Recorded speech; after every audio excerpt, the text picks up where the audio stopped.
ለቲፒኤልኤፍ ያላቸው ጥላቻ ለኢትዮጵያ ካላቸው ፍቅር በላይ ትናንት ውሃት ሲሰራው የነበረው ነገር ዛሬ ኦህዴድ ሲሰራው የማይቃወሙ ከሆነ ችግራቸው የዘር ጉዳይ ነው ማለት ነው። ያ ስርዓት የትግራይ መንግስት ነው ብለው ነው ሲቃወሙ የነበረው። ሌላ የተለወጠ ነገር የለም። 27 አመት ግንቦት 7 እንታገለዋለን የሚሉት የኢህአዴግ መንግስት ሲያደርገው የነበረውን ነገር ሁሉ ሳይቀነስ ሳይጨመር ያደረገው ነው። እንደውም በአንዳንድ ጉዳዮች የባሰ ነገር የበለጠ የባሰና አስቀያሚ የሆነ ነገር እየፈጸመ ነው። ስለዚህ ትናንት ኢህአዴግን ሲቃወሙ የነበሩ ሰዎች ዛሬ ግን የዚህ ስርዓት ደጋፊ ሆነው ነው የምናያቸው። ስለዚህ ምንድነው የምትረዳው? እነዚህ ሰዎች ትናንትናው ዓላማቸው ለኢትዮጵያ ህዝብ ደህንነት አልነበረም፣ ለኢትዮጵያ ህዝብ ተቆርቋሪ ሆነው አልነበረም ያን ስርዓት ሲቃወሙ የነበረው። ያ ስርዓት የትግራይ መንግስት ነው ብለው ነው ሲቃወሙ የነበረው። ሌላ የተለወጠ ነገር የለም። አሁን በስልጣን ላይ ያለው መንግስት ትናንትና ህወሓት የበላይ ነበረ፣ አሁን ደግሞ ኦህዴድ የበላይ ነው። ሌላ ለውጥ የለም። ትናንት ህወሓት ሲሰራው የነበረው ነገር ዛሬ ኦህዴድ ሲሰራው የማይቃወሙ ከሆነ ችግራቸው የዘር ጉዳይ ነው ማለት ነው። የዘር ጉዳይ ባይሆን ኖሮ ትናንት ህወሓት ሲሰራ የነበረው ጥፋት ዛሬ ኦህዴድ ሲሰራው በተመሳሳይ ሁኔታ ሲቃወሙ እንሰማቸው ነበር አይደል? ከመጀመሪያው ማወቅ ያለብን እነዚህ ሰዎች በጭፍን ጥላቻ አንድ ድርጅትና ሲበዛም አንድ ህዝብ በመጥላት ነው የተሰባሰቡት። ይሄ ሲቻል ይሄ ህዝብ ሳይቻል ደግሞ ይሄ ድርጅት መጥፋት አለበት የሚል ዓላማ ነው ያላቸው። ይሄ ድርጅት እስካልጠፋ ድረስ ኢትዮጵያ ገደል ትግባ ብለው የወሰኑ ኃይሎች ናቸው። ባይወስኑ ኖሮ ሻቢያን እንደ ኢትዮጵያ አጋር ቆጥረው አይደግፉትም ነበር። ከሻቢያ ጋር ለመስራት አይሞክሩም ነበር። ማንም ህሊና ያለው ሰው ማለት ነው በአለም ላይ ማንም ህሊና ያለው ሰው ኢሳያስ አፈወርቅ ለኢትዮጵያ የመፍትሄ አካል ነው ብሎ ሊያምን አይችልም። ዓለም ሁሉ በአደባባይ የሚያውቀው እውነታ ነው። ለኤርትራ ህዝብ ያልሆነ ኢሳያስ አፈወርቅ የኤርትራን ህዝብ ሲኦል ውስጥ እንዲኖር ያደረገ አገር አልባ ያደረገ ኢሳያስ አፈወርቅ ለኢትዮጵያ ህዝብ የሚበጅ መፍትሄ ይዞ ይመጣል ብሎ ጤናማ የሆነ ኢትዮጵያዊ ይደግፍ አይችልም። ጤናማ የሆነ እነ ፕሮፌሰር ብርሃኑ በጣም ኢንተለጀንት ሰዎች ናቸው። የሚሰሩትን የሚያውቁ ሰዎች ናቸው። እንዲቀላል ሰዎች አይደሉም። መናቅ አለብን ብያለሁ። በደንብ የሚረዱ ሰዎች ናቸው። ዝም ብለው አይደለም ሻቢያን የሚደግፉት። ጠፍቷቸው አይደለም። ሻቢያ ለኢትዮጵያ እንደማይበጅ እኔ እናንተ ከምናቀው በላይ ያውቃሉ። እንደውም በተግባር ቀርበውት አብረውት ሰርተው ያውቃሉ ምን ያህል እርኩስ እንደሆነ፣ ምን ያህል ለኢትዮጵያ የማይበጅ እንደሆነ ጠንቅቀው ያውቃሉ። ለምንድን ነው ታዲያ የሚደግፉት? በቃ ቲፒኤልኤፍን ለማጥፋት ከሱ ጋር መቆም አለብን ብለው ስላመኑና ስለወሰኑ ለነሱ ትልቁና የመጨረሻው አልፋና ኦሜጋ ትልቁ የቲፒኤልኤፍ ከምድረገጽ መጥፋት። እሱን ለማጥፋት ኢትዮጵያ ብትጠፋ ደንታ የላቸው። ለቲፒኤልኤፍ ያላቸው ጥላቻ ለኢትዮጵያ ካላቸው ፍቅር በላይ ለዛ ነው የምታያቸው። አሁን የወቅቱ የሰላም ስምምነት መፈረም በጣም አናዷቸዋል፣ አበሳጭቷቸዋል። አሁን ኦሮሚያ ውስጥ ጦርነቱ እንዲቀጥል በኃይል ችግሩ እንዲፈታ ያሉ የሚቀሰቀሱት ያለ ምክንያት አይደለም። ሰሜን ላይ የተደረገው ስምምነት እንዲከሽፍ ስለሚፈልጉ ለምን ወያኔን እናጠፋለን ብለው ቲፒኤልኤፍን እናጠፋለን ብለው አልተሳካላቸውም። ይሄ እንዲሳካ ምን መሆን አለበት? የሰላም ስምምነቱ መፍረስ አለበት። ኢትዮጵያ በጦርነት ውስጥ መቀጠል አለባት። በጦርነቱ ስትቀጥል አሁንም ደቡብ ላይ ኦሮሚያ ላይ የሚፈጠረውን ችግር በቲፒኤልኤፍ ያሳበቡ ቲፒኤልኤፍ ላይ ዘመቻው እንዲቀጥል ይፈልጋሉ። ምነው ተገዝተው ፖለቲካ ውስጥ የኖሩበት አንድ አጀንዳ ብቸኛ አጀንዳ ቲፒኤልኤፍን ከምድረገጽ ማጥፋት። ለኢትዮጵያ ህዝብ ደህንነት አይደለም፣ ለኢትዮጵያ ህዝብ እድገት አይደለም። ሌላ ምንም ሚስጥር የለው። ሌላ ምንም ውስብስብ ሆኖ አይደለም። እነዚህ ሰዎች አጀንዳ ለህብረተሰብና ለሀገር አይደለም። ቢሆን ኖሮ ጉዳዩን እኮ የግል አድርገን ብናየው የበደል አድርገን ብናየው እኮ እኔ ከማንም በላይ እኮ ቲፒኤልኤፍ እንዲጠፋ መፈለግ ነበር። 5-6 ጊዜ ታስር ያለው በቲፒኤልኤፍ የወጣትነት እድሜን ሙሉ እድሜን ያን ድርጅት ስታገል ነው ያሳለፍኩት። ብዙ በደል ደርሶብኛል። ብዙ የስም ማጥፋት ዘመቻ ተካሂዶብኛል። ታስሬ ተደብድቤያለሁ። ጉዳዩ ያገርና የህዝብ ባይሆን ኖሮ ከኔ በላይ እኮ ቲፒኤልኤፍ እንዲጠፋ መፈለግ ያለበት ሰው አልነበረም። ግን ችግሩ ይሄ የግል ጉዳይ አይደለም። የቂም በቀል ጉዳይ አይደለም ቲፒኤልኤፍን ለማጥፋት ብለን ኢትዮጵያን የሚያጠፋ ሁኔታ የሚመጣ ከሆነ ያን ስሜታችንን ዋጥ አድርገን ቲፒኤልኤፍን እንዲኖር መፍቀድ አለብን የትግራይ ህዝብ እስከፈለገው ድረስ ምንም ማድረግ አይቻልም ህዝብ እስካመነበት ድረስ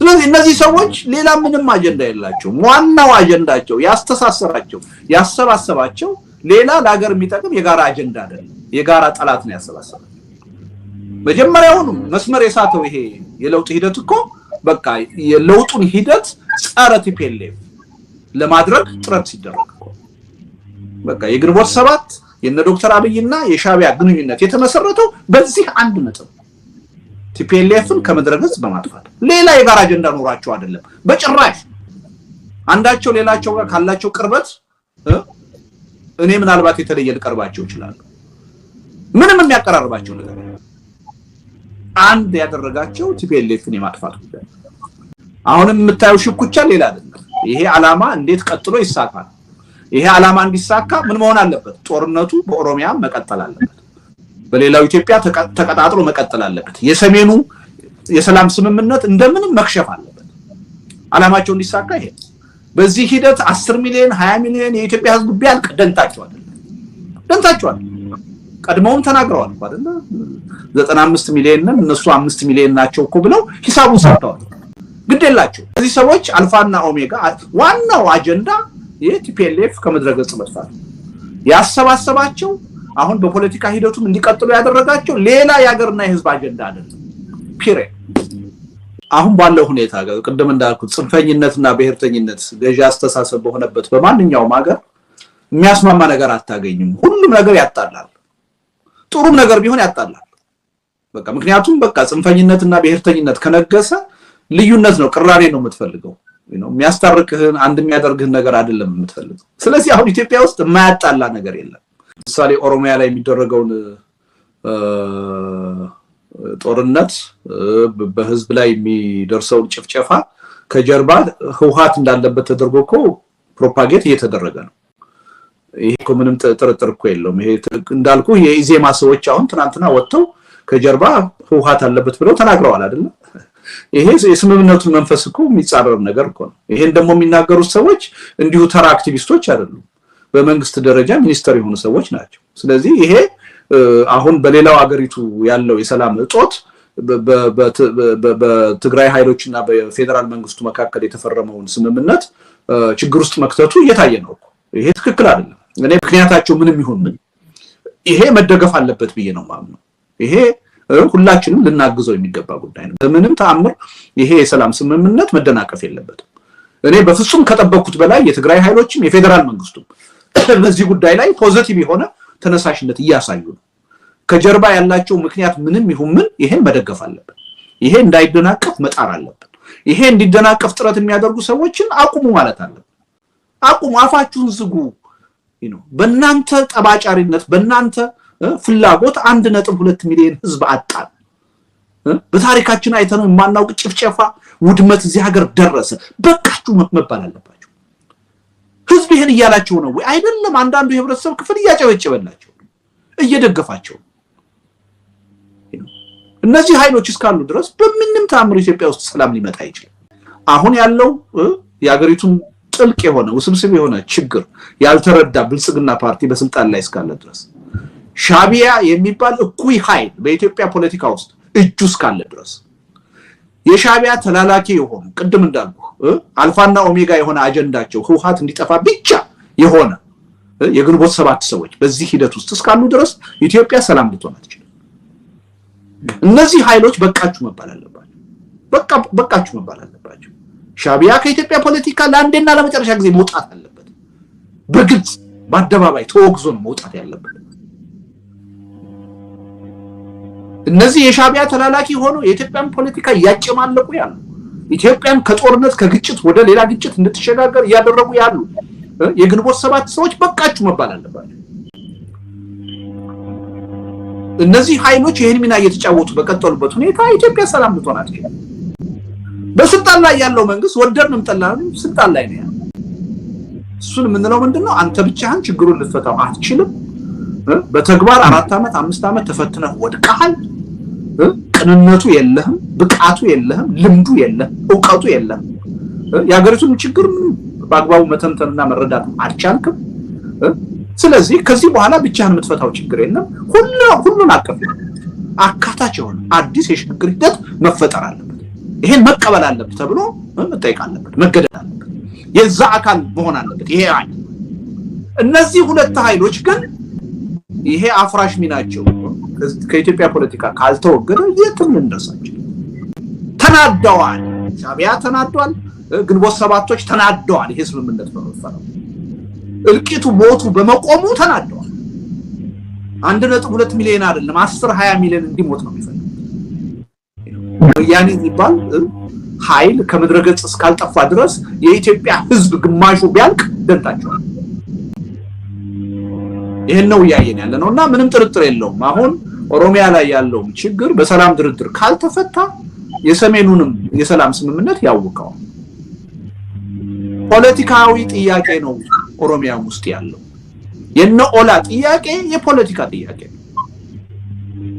ከህወሓት ጋር ያለንን ችግር በሰላም እየፈታን ከኦላ ጋር ያለውን ግን በኃይል ነው ምንፈታው የምንልበት ምንም አሳማኝ ምክንያት የለም በኦሮሚያ ውስጥ እኮ ጦርነቱ እኮ የተጀመረው በትግራይ በኩል ያለው ጦርነት ከመጀመሩ በፊት እኮ ታት የነበረ ጦርነት ነው በርግጥ ላለፉት 4 አመታት አይደለም ላለፉት 50 አመታት የነበረ ጦርነት ነው ኦላ እንዲሁ ድንገት የተፈጠረ አካል አይደለም እኮ የኦነግ የወታደራዊ ክንፍ ነው መደባበቅ የለብንም የራሱ የፖለቲካ አጀንዳ ያለው የኦነግ ድርጅት ነው ያው አገር ውስጥ ካለው ኦነግ ጋራ ተለያይተናል ብለዋል ቴክኒካሊ እሱን መቀበል ሊኖርብን ይችላል ግን ይሄ ኃይል የኦነግ ወታደራዊ ክንፍ ነው ድንገት የተፈጠረ እኮ አይደለም 50 አመት እኮ አልተቻለም እኮ ይሄን ኃይል ማጥፋት ባለፈው 4 አመትም በወታደራዊ ዘመቻ በሚክ በድሮን የታጀበ ጦርነት ተካሂዶ እኮ ይሄን ኃይል ማጥፋት እኮ አልተቻለም እና ምን አዲስ ነገር ተፈጥሮ ነው አሁን በጦርነት የሚጠፋው